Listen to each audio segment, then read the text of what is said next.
Thank you very much for joining us on the Photo Flunky Show, episode 120. Welcome to the show where we want to help you find your inner motivation, take better photos, and amaze your viewers. And you know, wouldn't it be just coincidence that the fact that we want to talk about what motivates your photography today? That's our topic.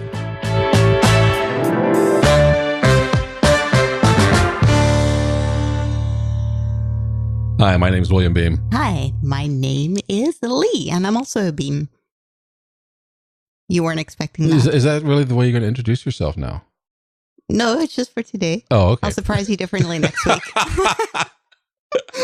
Hey, welcome to the show. We want to let you know that show notes are going to be available at williambeem.com/episode 120. And of course, there are links to subscribe there. And you can find a player at photoflunky.com so you can listen to this show again if you want to, or you can find a bunch of our other older shows there. Let's get straight to our topic as far as what motivates your photography. This is something that I've been banding around and thinking about. Why do people do what they do? And it's not just necessarily about photography. It's about a number of creative things. I don't know what makes someone crazy enough that they want to go off and spend money on a bunch of gear or a bunch of lessons or travel to a bunch of different places or hire models or whatever it takes. What really motivates you to do photography? Because this is not something that you really do on a whim. I mean, beyond your mobile phone, you know, that's easy to do. Everybody's taking pictures with that. But when you really get down into photography and you say, I want to be a photographer, even if you're not thinking about being a professional photographer, I want to be a photographer. You're making a commitment. You're making an investment. And I guess it really gets down to, why are you a photographer? I've always expressed myself through visuals. I mean, as a kid, I used to draw pictures of stuff. We'd go somewhere on vacation, go visit something, and I'd be drawing pictures of it, and always in color. All right, wait a minute. I'm going to interrupt you here because you said as a kid. I just want to tell people, we went to a place called Romano's Macaroni Grill not long ago, and they give you like this little white paper tablecloth and a couple of crayons. And first thing you did was you started drawing on the table. Because I used to get spanked for drawing on the table. Okay, I never actually tried it because I was too smart to try it, but that's what would have happened. It was just pretty cool to be able to draw on the table and with crayons. So whether as a kid or as an adult, you like expressing yourself visually. I do, yeah. I've seen you draw before, and I can't draw a stick, but you are very talented. Tove is very talented, our daughter, and I get that. So why photography instead of drawing or painting? Because I had lots of time when I was a kid, so I could draw as much as I wanted. And then I grew up and I didn't have time because I got kind of busy. Well, photography also takes time. I guess it was just a different way to do things. And, you know, I'm not that good of an artist that I could draw a picture to capture a moment. And I think that's really what it is. You have lots of moments you want to capture. I'm into my scrapbooking. I like to preserve our story of our journey, you know, things that we do. Yeah, I mean, you don't see people drawing the life of their kids instead of taking photographs. I think cameras are around. It's just to what level you want to have better photos. Well, think back. Do you remember when you bought your first real camera? I mean, not some kind of Instamatic, not a smartphone. When you got your first, whether it was a DSLR or something else? Yeah, the first real camera I'd say I had was like a little bridge camera. So it was neither. You know, it had some manual controls and a nice... Kind of like an advanced point and shoot? Yeah, pretty much. Yeah, okay. They used to call them bridge cameras. I don't even know if such a thing exists anymore. But I was actually really happy with that camera. To be honest with you, I got much better photos out of that than I did out of my first DSLR. All right, so what was the reason why you got that camera? I got that camera because I was going to take... Tove and I had, you know, there'd been stuff going on in my life. And I was actually going to take her on the first vacation where it was just, really our first vacation. She was, six years old at the time. Okay. And I wanted some nice photos of her. I had a camera, a little digital camera that was fine, but I wanted something nicer. You started off basically preserving memories, though. Yep, that's what I wanted. I wanted photos of her. Yeah. And that's all I used it for. Yeah. Yeah. All right. So at some point or another, you advanced beyond that. I did. Not that we still don't take photos of her. What came next? Well, the next was a Nikon D40, and it was actually an accident. I hadn't planned to buy it. I'd gone and looked around. I couldn't really afford a DSLR, and, you know, I realized that the standard, what does it come with? Usually if you get it with the lens, it comes with a 18 to 55. Something like that, yeah. Those, you know, in the good old days when you could walk into a camera store almost anywhere in the city and pick up cameras, I'd already decided that I liked Nikon better, but it was still a bit of a daydream thing. Had no idea how to use it. Worst photos I ever took in my life. That's all I'm going to say. It was the start of a learning curve. See, my learning curve started back in high school, and that's, you know, film days before digital was around. I had an Olympus OM10, And I felt like this is a professional camera. I'm going to go out and take some wonderful pictures. And I knew that I wanted to be a professional photographer when I grew up. First things first, I had no idea what I was doing. I mean, I didn't know the first thing about film. I just learned at that time it was ASA instead of ISO, at least in America. Yeah, it was. And I said, all right, if I get something like an ASA 100, I can't take pictures very many places. They'll all come up blurry. So I end up shooting at ASA 400. I remember going through the same thing with film. Yeah. And mind you, like I said, I'm completely self-taught, which means I didn't know a damn thing. And I would walk around. If I wanted to double my lens, I had no such thing as a zoom lens, but they made these 2X tele-extenders. So if I wanted a 100 millimeter lens on instead of my 50, I put that on there and said, hey, I got a 100 millimeter lens now. I put two of them together and thought I had 200 millimeter lens. Never mind that the quality or the aperture, everything went downhill from there. Yeah. But I found that I really enjoyed it, even though I didn't have the slightest purpose in mind other than taking pictures of my friends or taking pictures of places where I'd gone. And I had fun with it. But what I didn't really know was what was motivating me to get into photography. And after a while, I got out of it because, coming up in high school, that was about the age of personal computers starting off. I bought an Apple II personal computer. I had, one of my teachers had a Radio Shack computer, and my career suddenly changed and I got into IT. And I put photography down until the early 2000s when I really wanted to get back into it. And I got into, what was a Nikon D70. Oh, yeah. And I found I was having fun again, but I still didn't know what kind of photographer I wanted to be. And it took a few years of bumbling around before I finally settled down on both portraits and travel photography. Now, I did like tabletop and product stuff. I did sports and a few concerts and events. And while those were kind of fun, I realized that I had no control. Mm. So there's another aspect that came up was I didn't want to just do snapshots. I wanted to create something. Yeah, you want to figure out, how do I make this do this? Yeah, it's like, so how do I do those long exposures? How do I make a nice portrait? And that meant, getting flashes, learning how to light. And I spent a ton of money in my ignorance of figuring out what kind of photographer I wanted to be, buying all sorts of gear because, let's face it, at the time I was single, I had nothing else to spend it on. Yes. Except for motorcycles and guitars, but those things gather dust now. But that was one of the things I knew I wanted to take photographs. I wanted to be a photographer. At this stage, I no longer wanted to be a professional photographer, but I wanted to continue taking photographs and I wanted to improve and get better. But the thing that came down is like, what was really motivating me? And that's when I figured before I can learn that, I got to find out what kind of photography do you really enjoy? So in your case, besides taking photos of family, what else was it? Initially, I guess I never thought in terms of genres. I just knew why I used my camera. I wasn't a deep thinker in terms of why I was doing it. I had a camera and I wanted to take photos of my family and of Toby. But I also really enjoyed scrapbooks. I love my photo albums. I like actually taking photos, printing them, and putting them in a photo album. Yeah, I guess I just assumed it was going to be portraits because I was taking photos of people. But then as part of the scrapbooking, I kind of stumbled across digital scrapbooking and realized this is actually like a little bit, I don't know that it's necessarily always more cost effective, but it's not as untidy when you need space. Mm-hmm. And I had fun figuring out how to use various types of software. And I didn't care for the stuff. I have this thing with my scrapbooks and things that I create. I don't want to have anything that somebody else has used.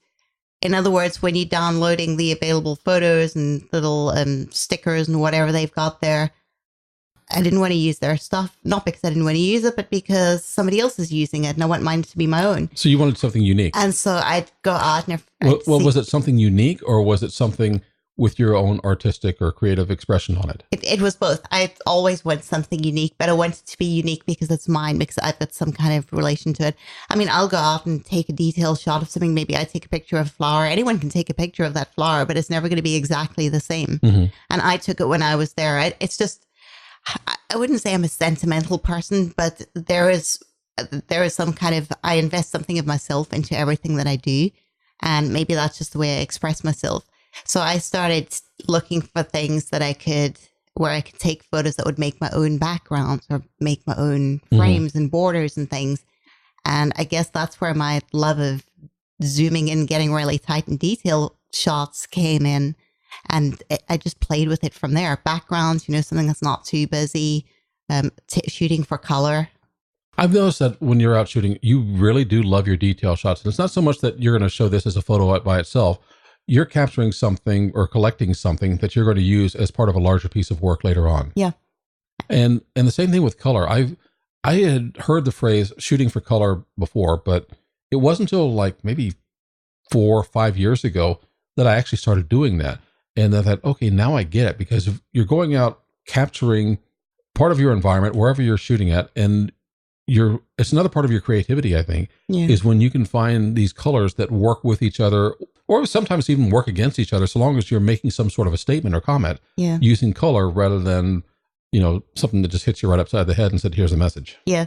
And I think I kind of, like most people, I started doing something, and in finding where I was lacking, that's where I learned what I needed, and it helped me to think and plan better. So for example, I might come back with a whole bunch of photos and discover that everything's in cool tones. And oh no, I don't have anything in warm tones.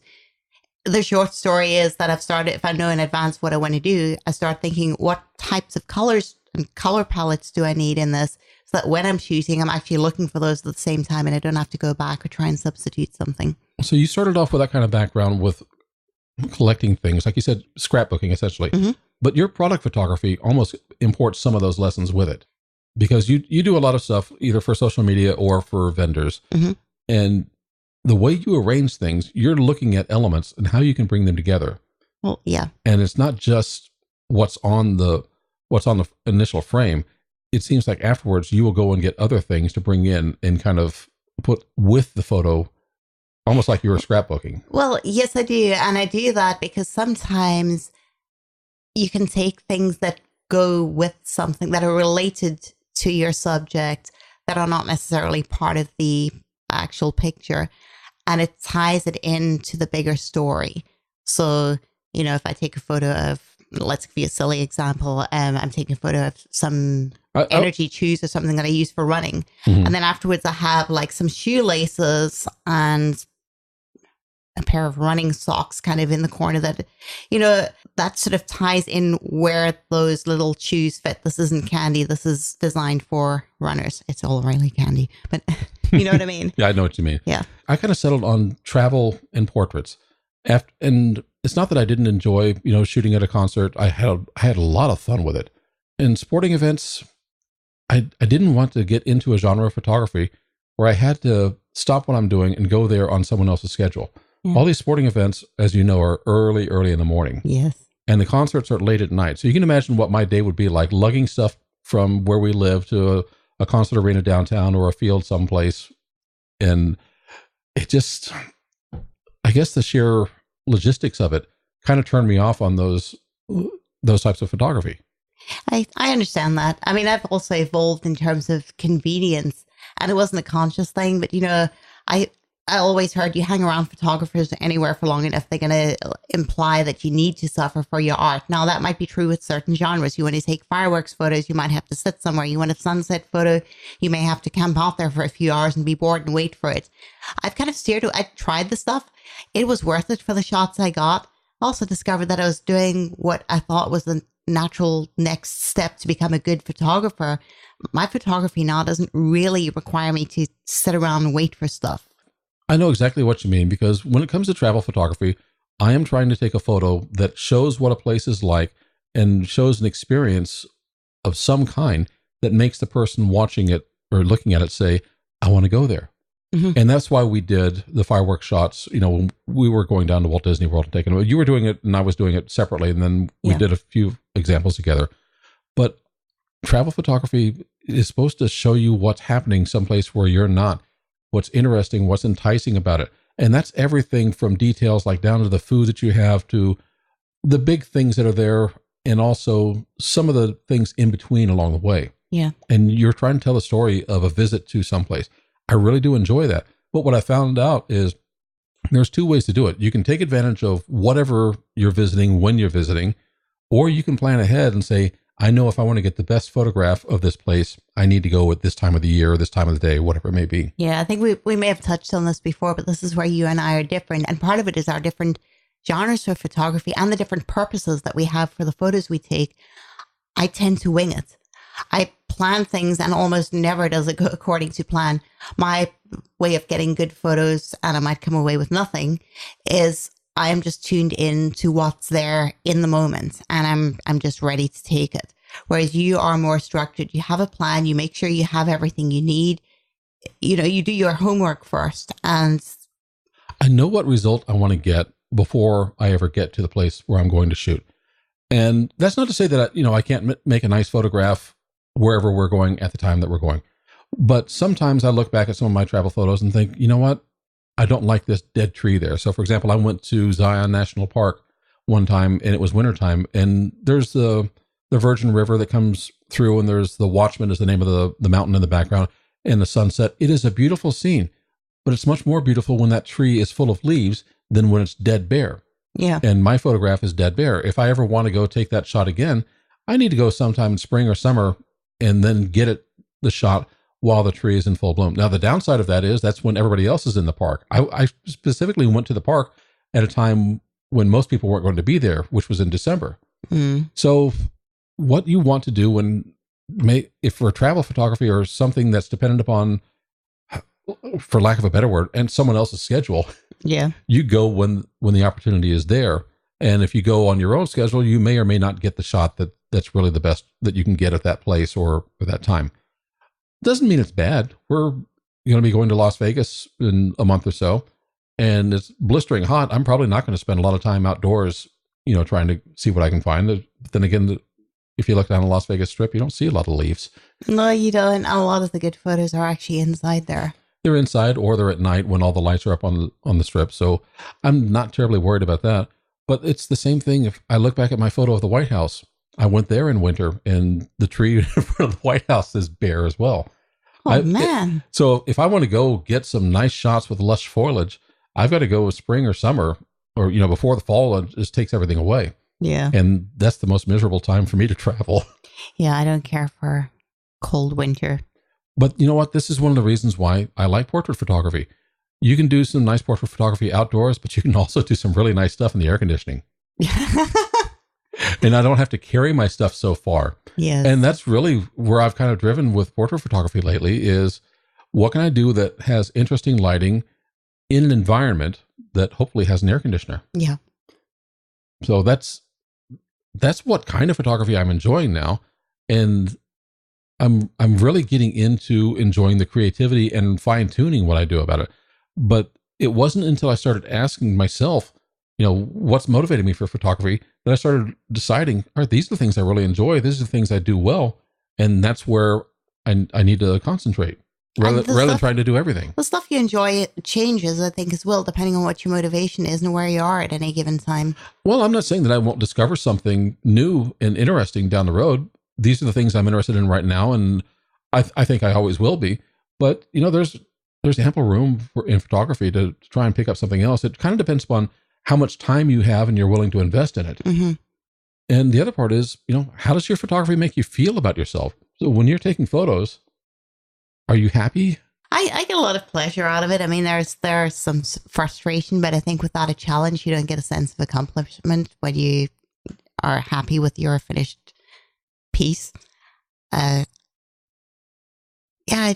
say overall, it makes me happy. It gives me a sense of purpose. It lets me use my creative mind. It gets me out and up and about and moving, gives me some troubleshooting to do, which I think is good.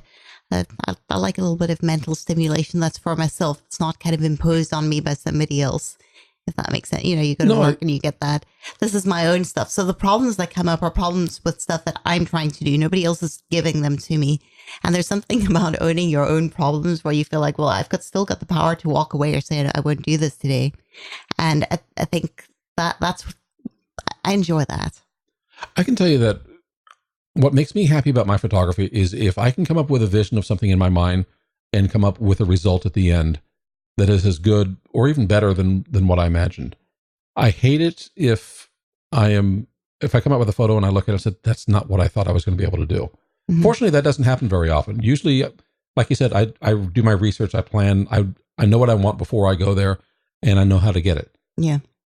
But in between that, you've heard me sometimes when I can't find my equipment if I don't know where I put something, or someone says, "Oh yeah, I moved that over there," it's like I am Yes, just. he says lots I of things. have many colorful phrases. Yes, he does. Descriptive phrases, I guess. Well, that's because you plan, you have an idea. I mean, even with my product photography, like I'll have an idea. I know what I want to do. And sometimes when I go outside or set myself up, I start off going to plan, but almost never do I stick with the original layout I had in my mind, because it's quite typical for me to have everything set up and take a look and go, oh no, wait. And then all the backdrop gets folded up and I go running back in and go, I'm going to change this completely. And it's just, that's me. As I start to work with something, I get other ideas. So my set is constantly changing. And sometimes I take different photos of things and decide afterwards which ones I like. I know what you mean. If I'm going to be shooting with someone as a subject for a portrait, I don't want to go there and say, all right, this is the one shot that I had in mind. Let's get that and then be done. I mean, I want to get that shot, obviously, but I also appreciate collaborating with other people. So if there are other poses that the model has, is there something that a makeup artist has in mind? If the wardrobe changes around, I am really open to opportunity. And that's one of the things I like about a collaboration is you might get surprised and think, oh, that's great. Now that you've shown me this, maybe I'll move my light over here and move your pose like that. I really do enjoy the collaboration. I like working with other people. That's part of the joy of what motivates me with photography. I was almost about to say the joy of photography, but that's somebody else's book. Do you know what's really funny? I never thought about this, but usually when I'm taking photos, that's my time. I want to be left alone when I'm taking my photos, unless you and I are doing something where, I've said I need help with this. Generally, when I get down to actually taking the pictures, I want my space. And I realize that I'm so much of a people person. I just thrive on being around people. Thing. But when I'm doing my thing, once I get started and I'm busy working, leave me alone. But to see, that's where we're opposites again. I am very much an introvert. I like to be left alone most of the time. But when it's time for photography, I like to be around other people. I like to bounce ideas off somebody. I like to see what other possibilities exist. I really enjoy that. And it's a social experiment for me as much as an artistic or creative experience. Yeah. And that's just that's what motivates me, because I don't really spend a lot of time with other people.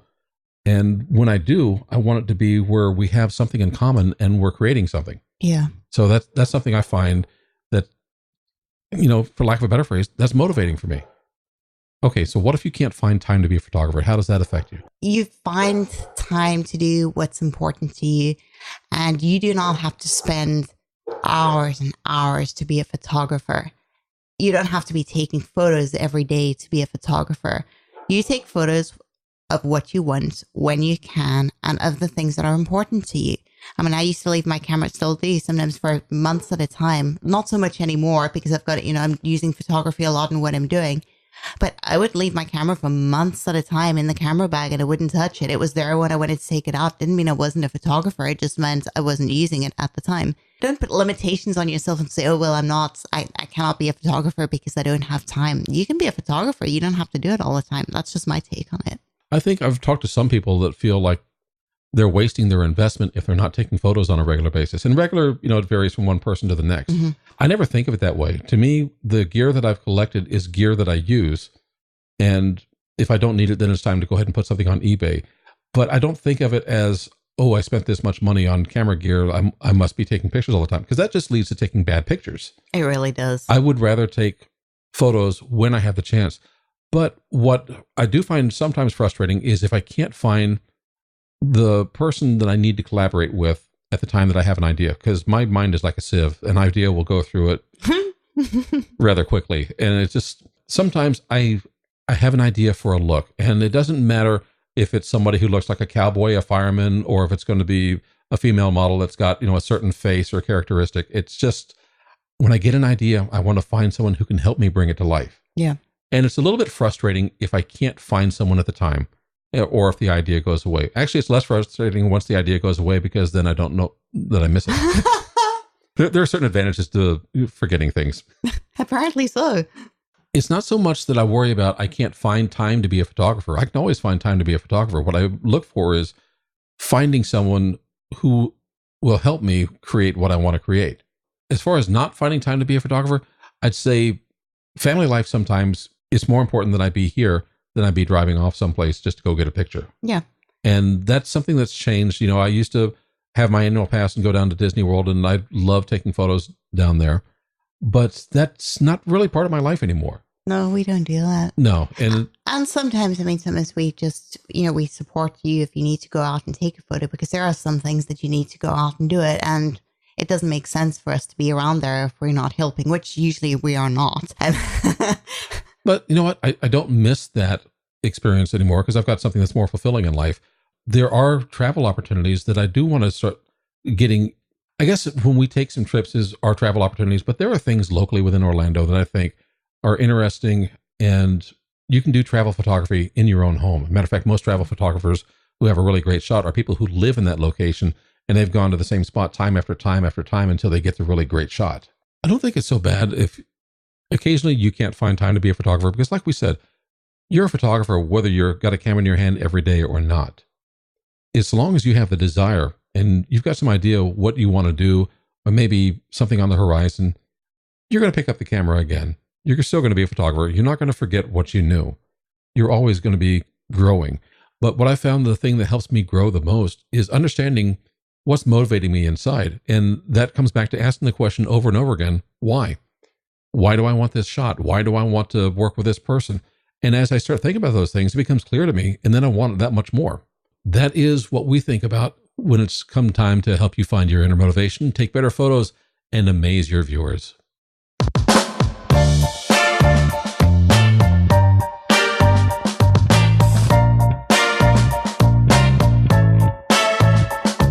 Thank you so much for listening to the Photo Flunky Show. We really appreciate you. Show notes are going to be available at williambeem.com/episode 120. And if you're using Lightroom and it's slowing down on you, I've got an ebook that will help you boost that performance. It's called Lightroom Classic Performance Hacks. You can get it at williambeem.com/LRHacks. And if you're looking for a discount on Skylum software, I can help you save $10. Use the coupon code BEAM, BEEM. Just go to williambeem.com/Skylum. And of course, all these links will be in the show notes for you. Thank you so much. We'll see you again next week.